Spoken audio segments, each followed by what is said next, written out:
Let go. I got hella swoops, I just do the shit. Hey, I got hella gas, you think I grew the shit? Niggas tweet by hoes, they on some goofy shit. Plug tryna throw them bows, I call them ludicrous. Sup? No. Even if the beginning of the story feels a little bit dry, trust me when I say you want to stick around for the ending. This is easily one of the wildest stories on this channel. But before we get into today's story, if you're a fan of the strange, dark, and mysterious delivered in story format, then you've come to the right place because that's all we do, and we upload 3 or 4 times every week. So if that's of interest to you, please invite the like button to come over your house to play Call of Duty with you, but then give them the NES Duck Hunt remote as their controller. Also, please subscribe to our channel and turn on all notifications so you don't miss any of our weekly uploads. All right, let's get into today's story.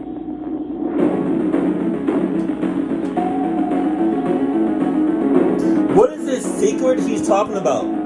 At the end of the video, he'd be like, a secret. What is that secret? The Chundawats were a big, tight-knit, middle-class family who lived in a cramped city in northern Delhi, India. For generations, their family had been farmers living and working out in the desert, but in 1989, their beloved patriarch, Bhopal Singh, decided it was time for a change. That year, he sold all of his farmlands and then used the money from that sale to move with his wife and his youngest son to the city. And over the next couple of decades, one by one, the rest of Bhopal's children and their families followed him out there to the city and moved in with him. By 2007, there were 12 Chundawats all living under one roof. They made their living by running a grocery/plywood shop on the first floor of their house. The store was quite prosperous, not only because the goods they sold were top-notch, but also because the locals just really liked being around the Chundawats. Bhopal was this big, friendly personality that took on a sort of fatherly role in the neighborhood, and so locals began calling him Daddy just like his family did.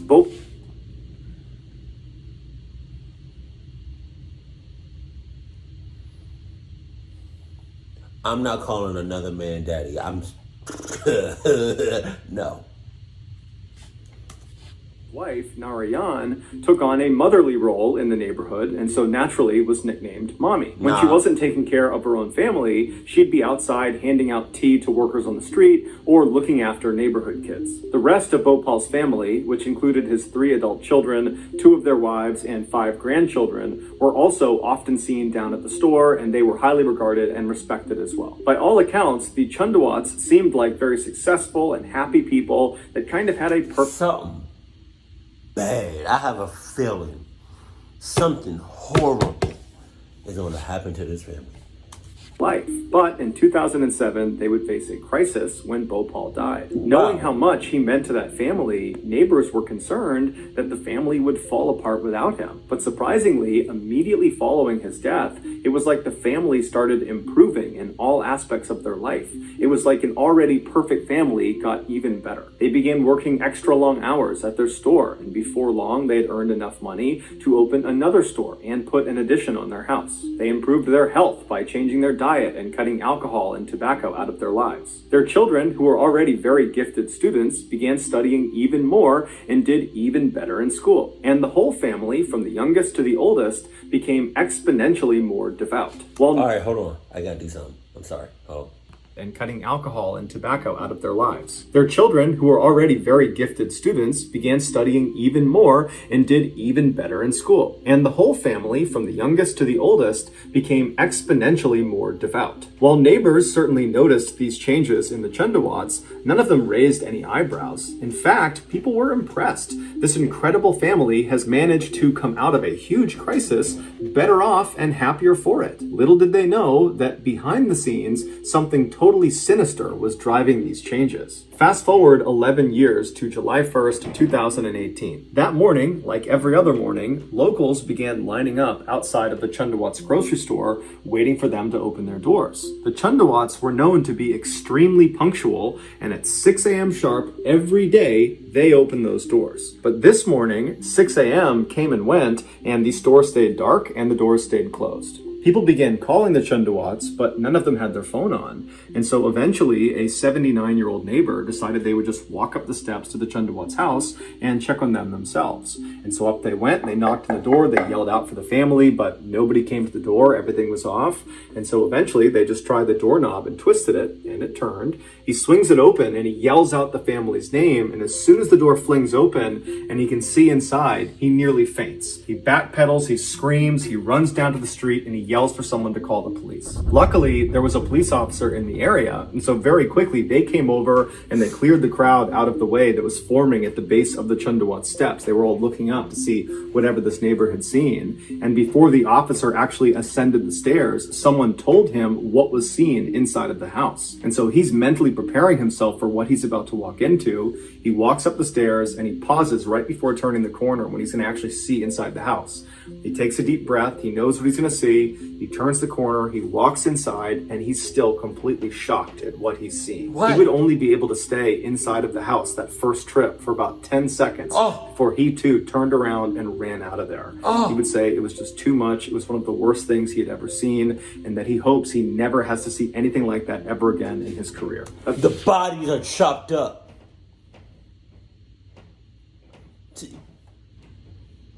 They can't be in there longer than 10 seconds. Somebody died. Somebody, I don't know, man. I heard the smell of a dead corpse body, of a human body. Stinks like hell. Eventually, the police would go back inside the Chundawats' house, and after looking around, they would find 11 hidden diaries. And in these diaries would be the full, awful story of what happened to that family. In the first few days following Bhopal's death in 2007, the family called a priest to lead them in a prayer honoring their lost loved one. And during this prayer, Lalit, who was Bhopal's youngest son, at the time he was in his 30s, he began chanting. And as soon as he did, the rest of his family stopped what they were doing and just stared at him. They couldn't believe what they were hearing. A few years earlier, Lalit had been in this horrible accident where plywood had fallen off of a shelf and hit him in the head, nearly killing him. Damn. He survived the ordeal, but the damage to his head left him unable to speak.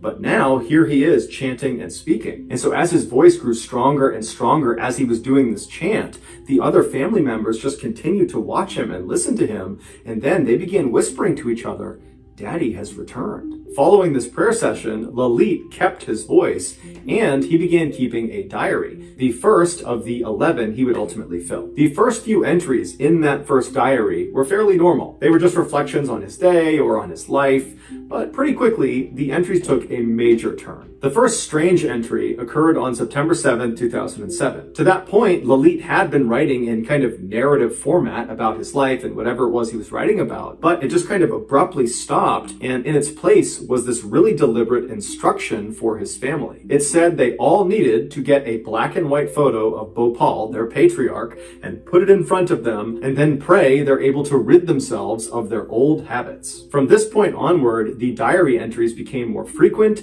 and they stayed in this kind of strange instruction format for the family. It was like it was a growing list of rules for the family to follow. And the tone of these instructions that Lalit is writing out in this diary became more and more aggressive and punitive and hectoring. It was like the family was being punished. But the family appeared to obey all of these instructions. And so it's elite. It's the guy that made those entries. He's the one that's clucking with the family. I don't know. I'm trying to put it together. This was because Lalit told his family that Bhopal had come back from the dead, he had given Lalit his voice back, and he had spoken to Lalit and explained to him that the reason he was back is because he wanted to save his family's souls. Lalit explained that at night, Bhopal would possess his body, and then using Lalit's body, he would write these instructions in the diary for his family to follow. And the idea was, if you follow these instructions, that will set you on the path to saving your soul. His instructions were at first just simple ways to honor Bhopal. But quickly, they became really specific directives of how each of the family members needed to live their life on a day-to-day basis. There were instructions about which food they were allowed to eat and when they were allowed to eat it. There were instructions about which things they could sell in their store, and there were instructions on how to invest their profits, and there were countless instructions on how they should be praying and when they should be praying. Every night, just before 9 p.m., the family was instructed to stop whatever they were doing and head back to the house, and if anybody asked them what they were doing, they were supposed to tell them that grandfather was coming.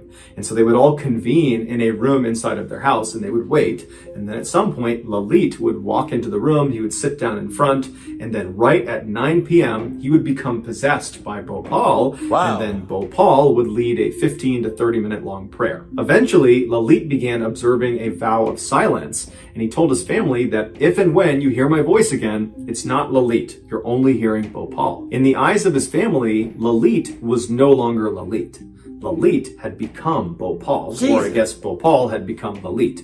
But either way, Bhopal was back, and so with the exception of Lalit's mother, everyone in his family began referring to him as Daddy. Over the years this went on, the neighbors did pick up on the family's strange behavior, specifically Lalit's strange behavior.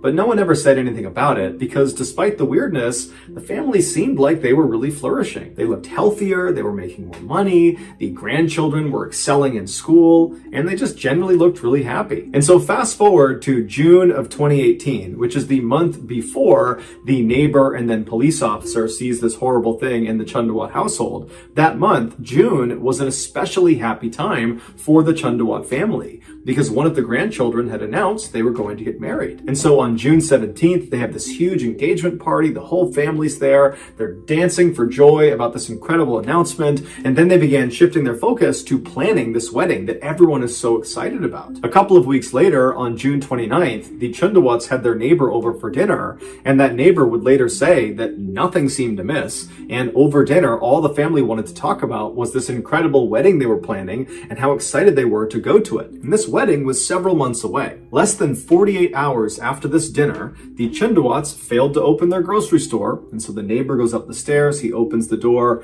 and he sees 10 members of the 11-person Chundawat family dangling from nooses in the front hallway. They were hanging very close together in a circular pattern that looked very intentional. Their hands and their feet were bound, they were blindfolded with strips of cloth, their mouths were taped shut, and their ears were packed with cotton balls. On the ground underneath them were black stools that had toppled over. The 11th and final member of the Chundawat family, which was the 77-year-old widow of Bhopal, was found dead laying in a bed nearby with a belt right next to her. The initial thought by police is this was a mass murder, but after reading the last few entries of Lalit's final diary, they realized it wasn't. Lalit had convinced his family that just abiding by Bhopal's strict instructions that he gave them in the diary, that was not enough to save their souls. What they needed to do was participate in a ritual he was calling Vat Tapasya, which means worship at the hanging roots of the banyan tree. 8 days before their bodies were found, the family, who agreed to do this ritual, began practicing for it.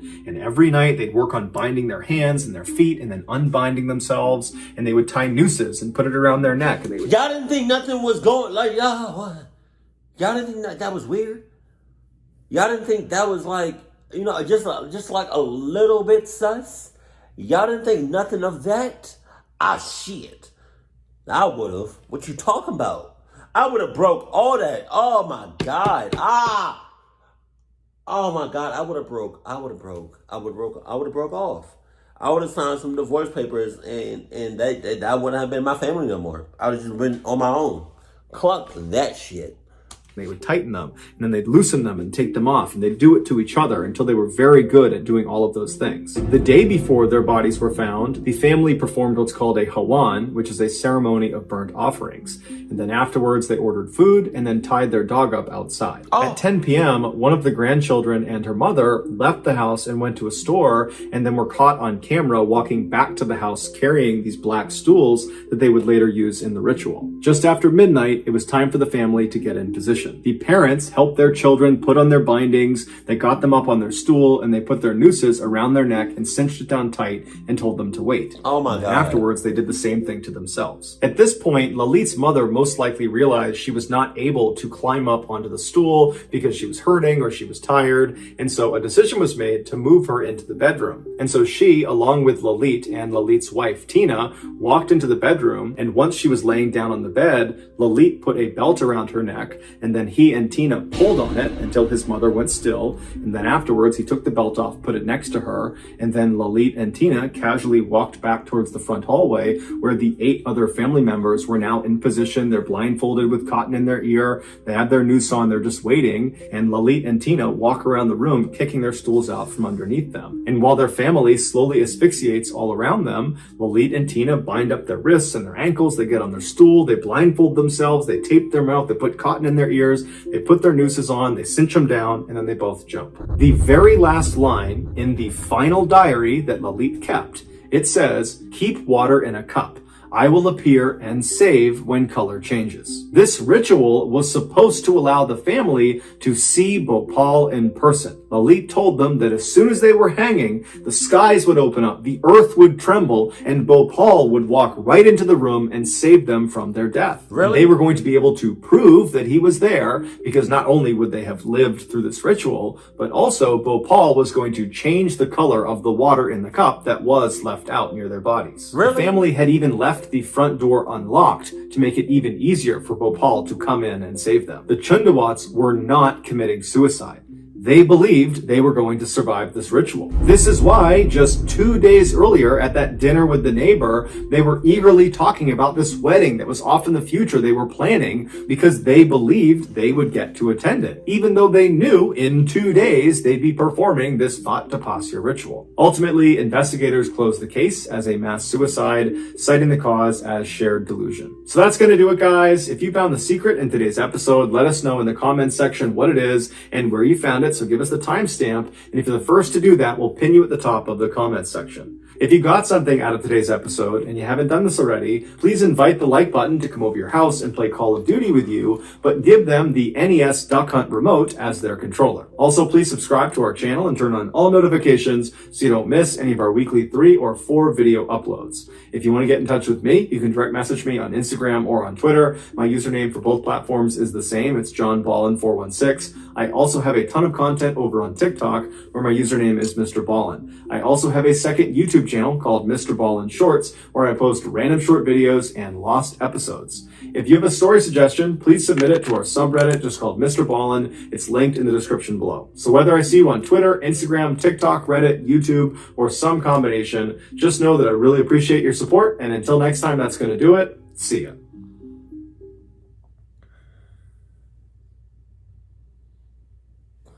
I don't know really the right thing to say,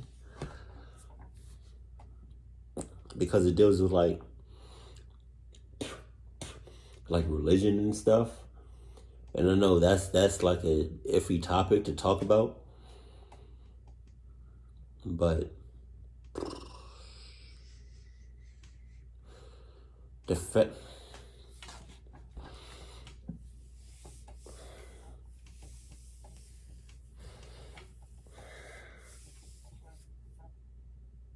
Look, I know I'm on the internet, which means I have to watch what I say. Especially now, because like my acting is like, I feel like it's about to, you know what I mean, get real. So I would definitely have to watch what I say. Look, all I'm saying is, don't believe everything that someone or something tells you.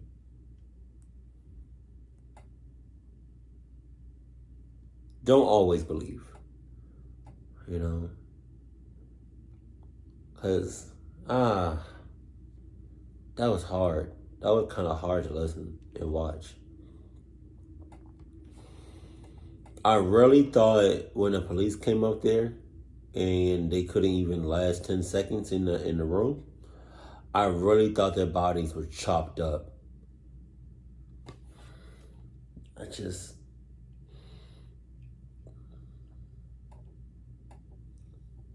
think I get it. You know what I mean? You're born into like a certain religion. You're born into like a certain type of thing that you believe in since birth. So when somebody or something tells you to do a certain thing, I feel like without a hesitation, you're gonna do that.